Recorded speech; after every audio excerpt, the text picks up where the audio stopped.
All right, let's go over these payday terms real quick. So aqua is water. That one's pretty easy. I feel like aqua, water. Conjunctiva is the root word for conjunctiva, which is the inside of your eyelid. That's the part. It's actually a covering of like the inside of your eyelid.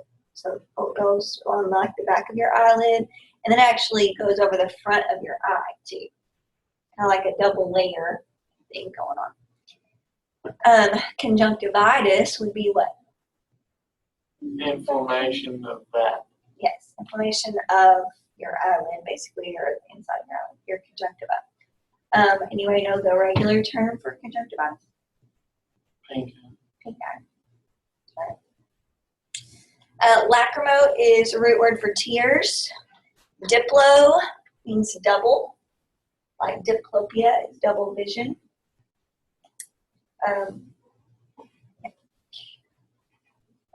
Photo is light. We already knew that one. Think about like a photograph is a light.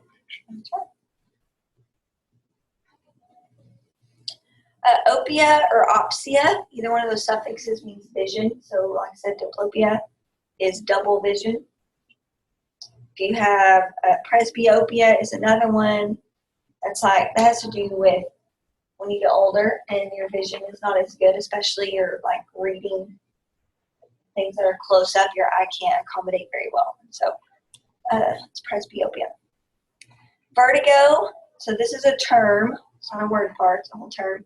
Has to do with like dizziness. So sensation of irregular motion, or maybe the room's moving around you. Which sounds like, you're like, oh, that's not a real symptom, but people have vertigo, and I mean, it's like they don't know which way is up. Think how miserable it would be, though, to be dizzy and feel like the ground is moving all the time. Like, feel like you're on a roller coaster all the time. I don't even like it when I stand up too fast and I get dizzy. Yeah, something. It's definitely, and it becomes a serious issue because a lot of times vertigo is related to like an inner ear issue because that's where your balance is, your inner ear. Sometimes it's a brain issue, depending on like a neuro problem. And then sometimes they just don't know why you get it. You just get it. Maybe hormones or something else. So it's kind of difficult to treat, and it can be a big issue. Oro or auriculo, these both mean ear. Odo means ear. We've had that one before. Tympano is eardrum. I think we've had that one before too. Odia is a suffix that means ear condition. What would macrodia be?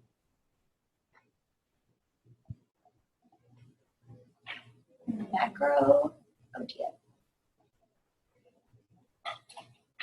Macro, what does that mean? Micro means small. What would macro mean?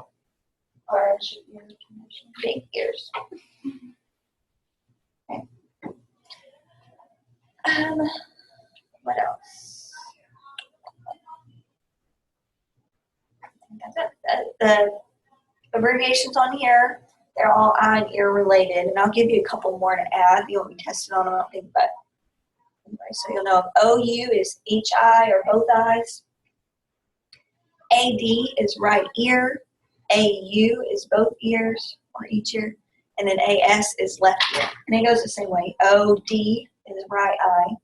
And OS is left eye. So those aren't written on there, just so you know them. So OU, each eye, AU, each ear. AU, OD, AS, OS. All right, so those are your payday terms. Real quick, did y'all got the handout for the interview? Let's go over that for just a second. Just want to make sure if you have some questions you can ask. So we just pick anybody that we know that's on the trip. All right, says, so this is due April 29th for you guys. It'll be different from online class, but so that's next Friday. If you're to interview someone that works in the healthcare field, they can be any area. I would suggest that you try to find someone who might be in an area of interest for you. If you can't, that's okay too. But it could be anything. It could be any kind of like trained personnel that works in the healthcare field. Maybe they work in, maybe it's a nurse, maybe it's a physician, maybe it's an x-ray tech, maybe it's a CNA, maybe it's a social worker or occupational therapist or whatever. The only thing is, like I said, I want them to have some kind of education in healthcare. So the only thing that I'm going to say won't work is a healthcare attendant. And some of y'all may be familiar with that or may not be, but like a home health attendant is someone who, they may go to someone's house and help them bathe or help them cook or help them run errands for them, things like that. But they're not medically trained, and that's why. It's not that I don't have an issue with that job by any means, but it's that they have no medical training. Okay? They're not an aide. A nurse aide has had their training, right, and can take vital signs. There's other responsibilities in that besides like taking care of a house kind of thing. Okay.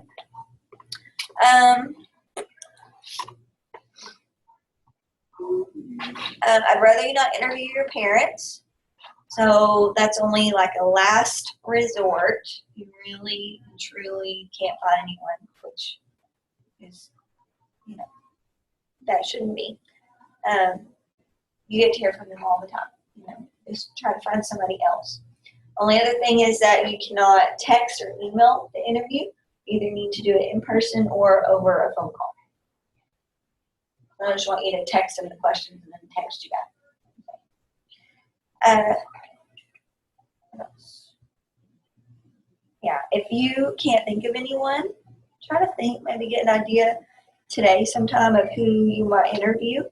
And if you can't think of anyone or you can't find anyone, let me know, and I can probably get you hooked up with somebody locally. But don't wait until like the day before it's due and then be like, I don't have anybody to interview. That's not going to work. Or I'm not able to help you at that point. Don't wait till the last minute to do this because it will be a sad day for you. All right, so there's two parts to this project. The first part is the interview itself. So the information I want on there is on here, is listed on here. So it says the information should be typed, neat, and organized. So I want you to, you need to take notes while you're doing your interview, but then I want you to, type those out whenever you turn them in. So the date, the name of the person, their relationship to you, current line of work, so where do they work right now, education that's required for that career, and then any skills or certifications or anything like that they have. And there's a list of required questions, and then notice 9 and 10, you need to create your own questions. What is something you want to ask them? You can ask them more than that, but you have to have those two, and I need to know what they are. So that's the interview. That's half of this project right. The other half is a wanted poster. So you're going to take the information that you get from them, plus any other information that we talked about in class or you come up with on your own, and basically create a wanted poster for an effective healthcare worker. And you specify the job or career. I don't care what job it is. If you want to do x-ray tech or CNA or whatever, PA, I don't care what career you choose, but just specify that on there. What should they look like? And I don't necessarily mean look as in what should their face look like, but how should they be dressed and how would you want them to appear, if that makes sense. What characteristics should they have? Your poster should be creative and include a picture along with a description of what is important for that person to show or to have, how they should act. So it's like a job description for the ideal worker, right? You need to have a picture of some sort because we're doing a wanted poster, and then characteristics and things like that. So both the rubrics are on the back, pretty self-explanatory. Notice on the wanted poster, organized, neat, grammatically correct, it's colored, it's creative. You use the interview information. You don't have to use all the interview information, and you can add to that for the poster. And then a description of a healthcare worker is accurate, right? So whatever you put on there makes sense, and put it. So that's that, 2 weeks. Normally, what I do for this is a research paper, but with maternity leave coming up so quickly, I just don't have time to walk through a research paper with you guys. I didn't really time that as well as I would have liked, but anyway. So we're going to do something a little different this year. Okay, any questions on that? My suggestion again is to get it started. How big does the poster have to be? There's no size. I mean, I don't want it to be smaller than like a regular, piece of copy paper size, 8.5 by 11. But other than that, you can make it whatever size you want. Okay. Let's talk about professionalism. So you have to go on your PowerPoint. You already got the PowerPoint, but it's on like page 3. It's a little bit farther down the way.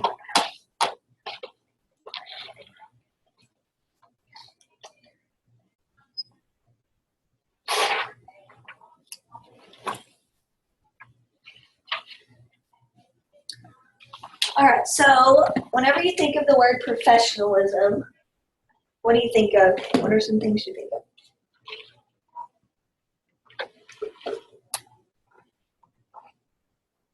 I don't know. They're good at their job. Hey, they're good at their job. Good. They're professional at their job. They're not I don't know. I'm sure I guess. I don't know. They Take their job seriously. Good. I like that. Good. What do you expect someone who is showing professionalism, what do you expect them to look like? dress nicely. Dress nicely, Not wearing Clean. sweats. clean. Yeah, they're greasy. Their hair is actually done. It's not like just pulled up. Good. Or if somebody comes in, they look like they haven't showered in 5 days, or maybe they smell like they haven't showered in 5 days. Their clothes look like they've been sleeping in them. They're all wrinkly. What happens to your confidence in them as soon as you see them? Yeah, right? You're like, are you really going to take care of me? Are you really going to give me that medicine? When was the last time you washed your hands? Those are the things that go through your head, right?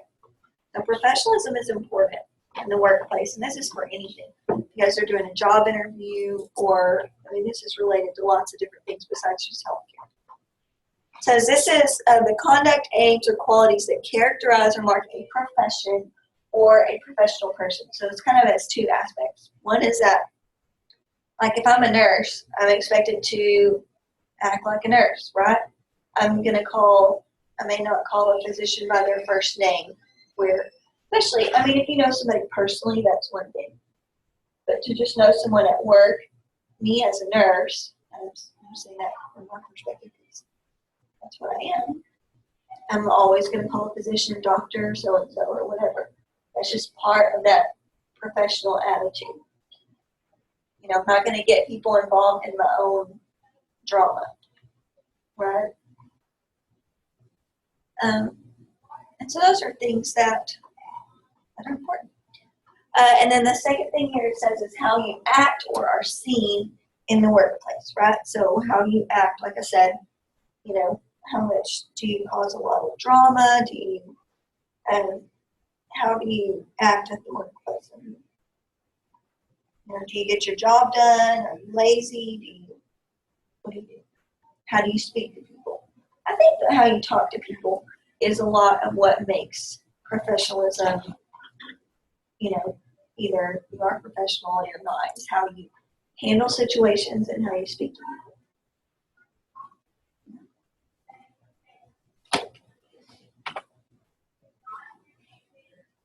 It says, how can you portray professionalism in the workplace? What are some things you can do?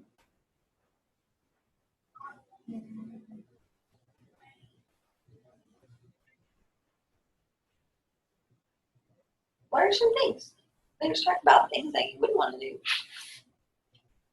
You said dress nice. No, you want to do that. What else? Be nice to the patients and all that. Yeah, be nice to the patients, right? You want to treat them like you would want to be treated. Always smile. Always smile. Whether you're in a bad mood or not.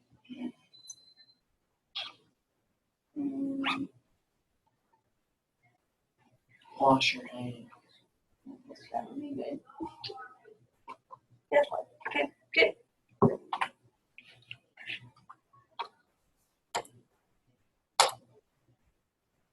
All right, so what actions does professionalism demand that you take? We're gonna go through these one by one, but dressing appropriately, integrity, you know that word, right?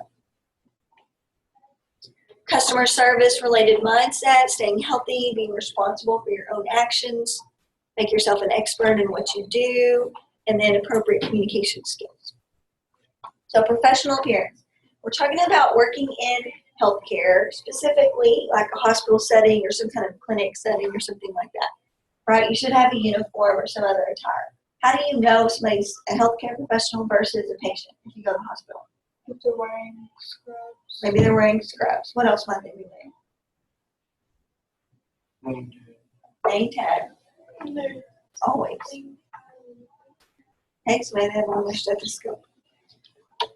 Lab coats, right? Lots of physicians wear lab coats. So those are all ideas, you know, that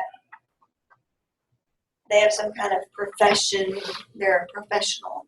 It's appropriate, neat, unwrinkled, in good taste, right? It's not something that's going to be distracting to everybody around you. It's not something that is, you know, especially for women, something that's just inappropriate or doesn't cover everything it needs to cover, right? You want, when you're engaged at the workplace, you want people to be engaged in whatever your purpose is that you're working on, right? If you're, and this goes for anywhere, you know, if you're working on a project or working on whatever it may be, you want them to hear what you have to say, right? And you want them to be a part of that. But if you dress in a way that's really distracting, they're just going to think about what you have on instead of really listening. No underwear showing. Can't tell you how many people I've seen, and nurses I've seen even, who bend over with their scrubs on and their underwear is all hanging out the back. Right? So it's just important to keep being mindful of how you look and how you dress. Is it appropriate for the job? So, yeah, if I'm going to have a lot of patient contact, I'm going to wear scrubs, right? They cover. I'll wash my scrubs separate from my regular clothes because I don't know what kind of germs they might have on them. Some hospitals you don't change till you get there, right? You just change, especially if you work in surgery or something like that. Name badge, like you guys said, all healthcare workers should always have a name badge. Shoes should be closed-toed. Why is that? Because like you're trying to. Yeah. You spill something or drop a needle, right? You don't want it to land on your foot without closed-toed shoes on. That would be gross. Put yourself in danger. This is another little hint I put on here, mostly for John. Okay, black shoes, go with black socks. White shoes and white socks. I'm talking about dress wear. I'm not talking about every day, but you go to a job interview or something, you've got on nice black dress shoes, and then when you sit down and your pants come up, you know, to your ankles, and you got on these bright white socks. Right? I know it was really cool when Michael Jackson wore his shoes like that, and his shoes and socks. But when you're going in for a job interview, you still want to distract them from what's important, right? If they leave, you know, if you leave and they're like, all I could look at was his white socks that didn't match his black shoes, you know, then you miss it. So you don't want to give them a reason not to listen or think that you're professional. No, that's silly, but. Nails, if you have patient contact, they need to be short and clean, right? Usually the rule is that you can't see them over the tip of your finger. And if they're polished, then you don't want it to be cracking because you don't want that to come off in a wound or, while you're doing some kind of procedure or something.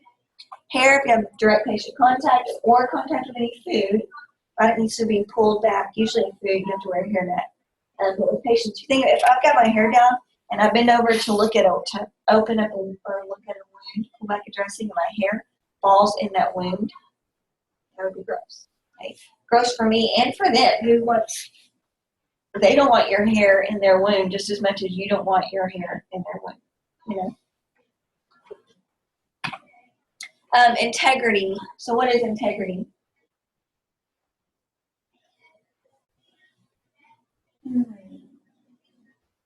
This is something we talked about a whole lot at the beginning of the year. I know y'all know this. I don't know how to say it. Doing the right thing. Yeah.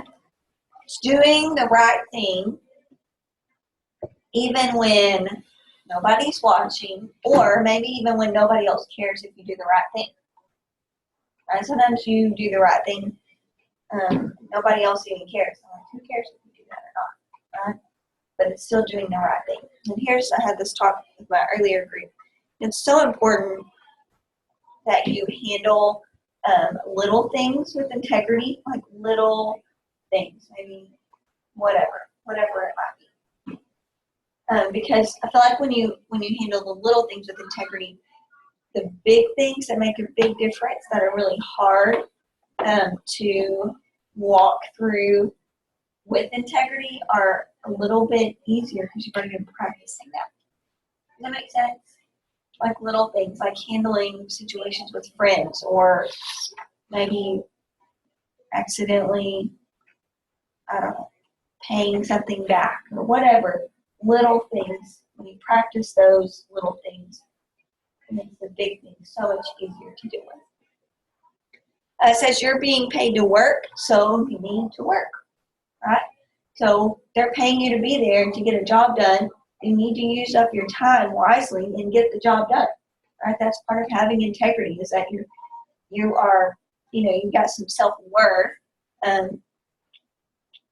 about you, right?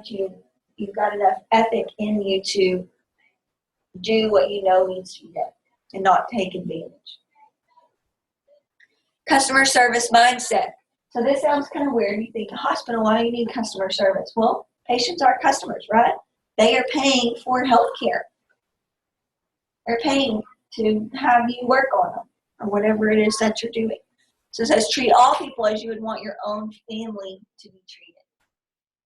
That's an important thing to remember working in healthcare, that everybody is someone else's family member, right? This person is someone's grandmother, someone's granddad, or brother, or sister, or parent, or daughter. So how would you want your own family members treated, and are you treating people that same way?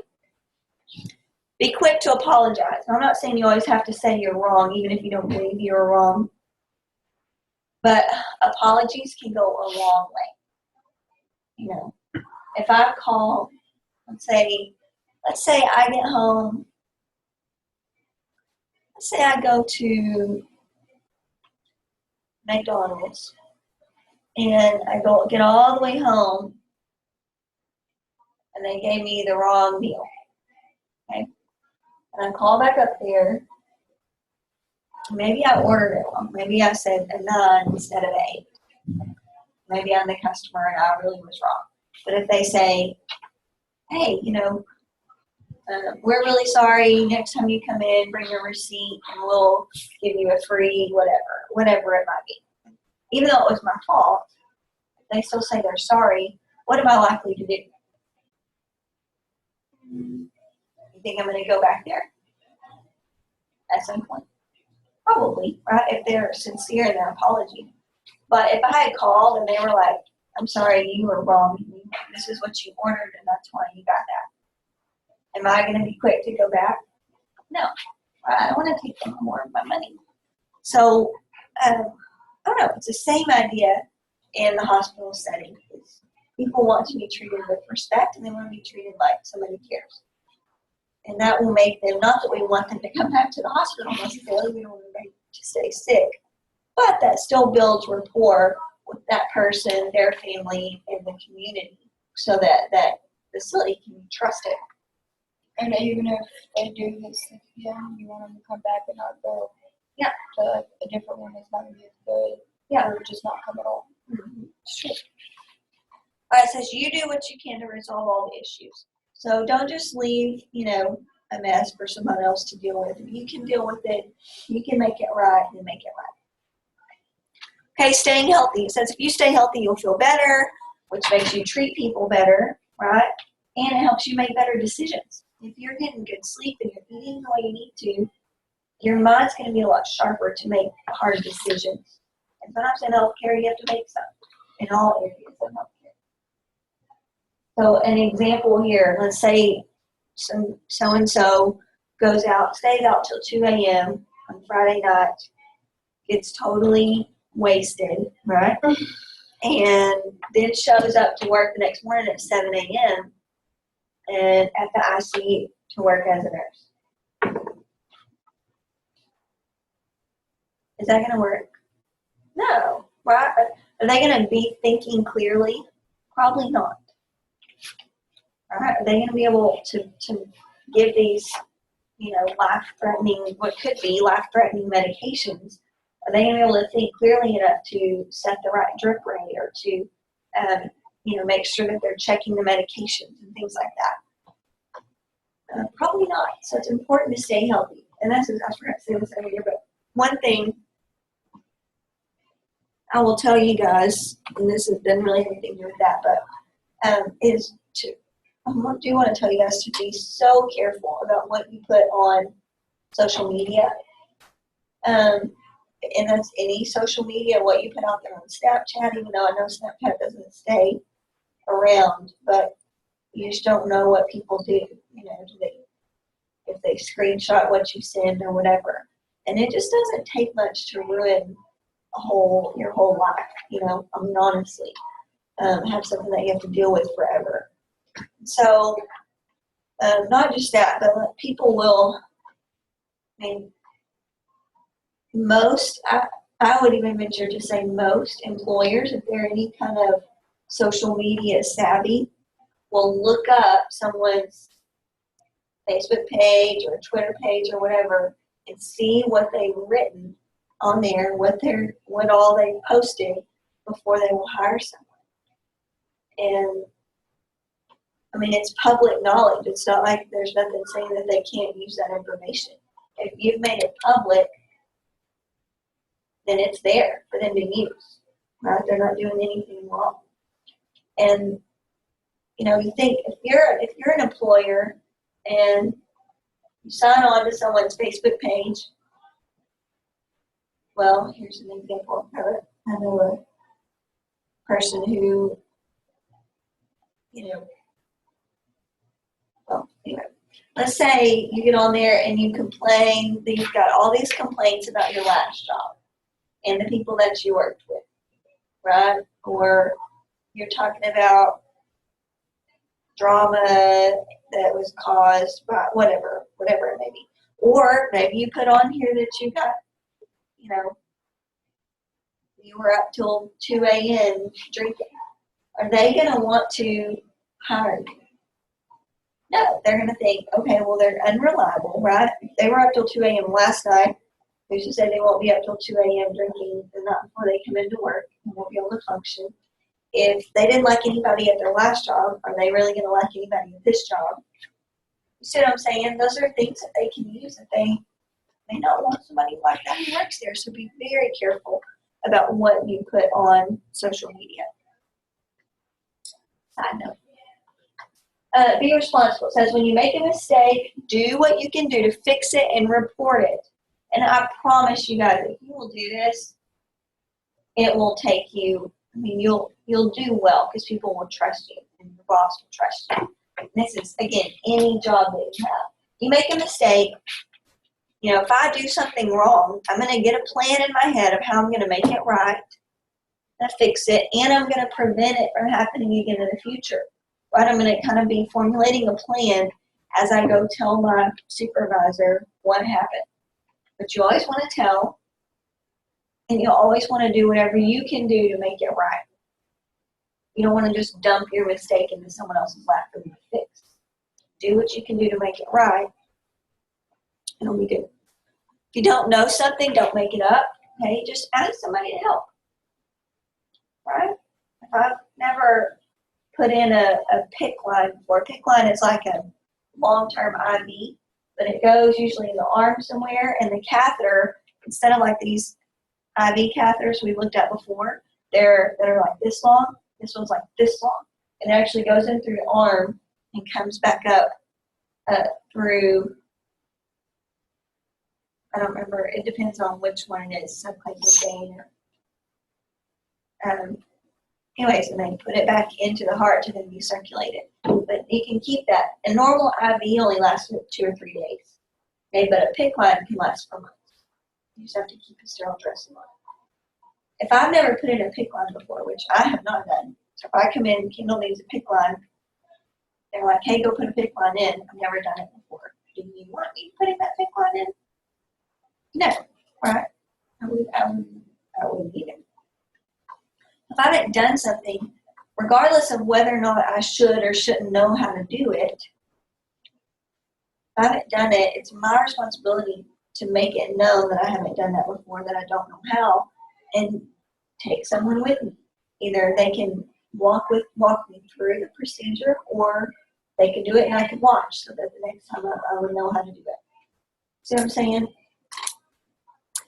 Make yourself an expert in what you do. So be an expert, right? So that way when people ask you questions, you have an idea at least how to figure out the answer if you don't know the answer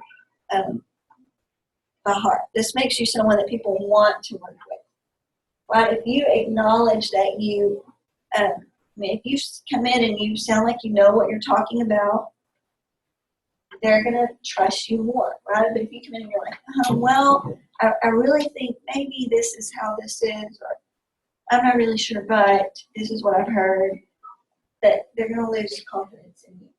But if you come in and you know your stuff, I'm not telling you to make it up. I'm just telling you to know it in the first place.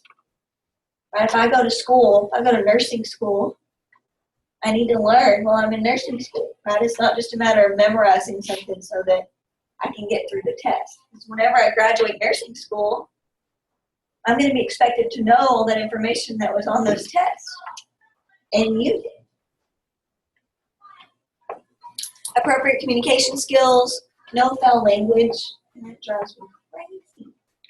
Especially on a job. I feel like foul language, especially at the workplace, just makes you look uneducated. You know, it just makes you sound like, one, not professional, right? And then just incompetent. Like, they can't even come up with different words to use for what they're trying to say. And, I mean, you'll hear this. Workplace is one of the worst places, I feel like, to hear foul language. But it's not necessary. There's no reason to use it if it's just not necessary. And that's it. Communication is a great day. I know we're jumping around in this PowerPoint. Tomorrow we'll be back to goal setting, which is like on the front page, but we're jumping around. Any questions on any of that?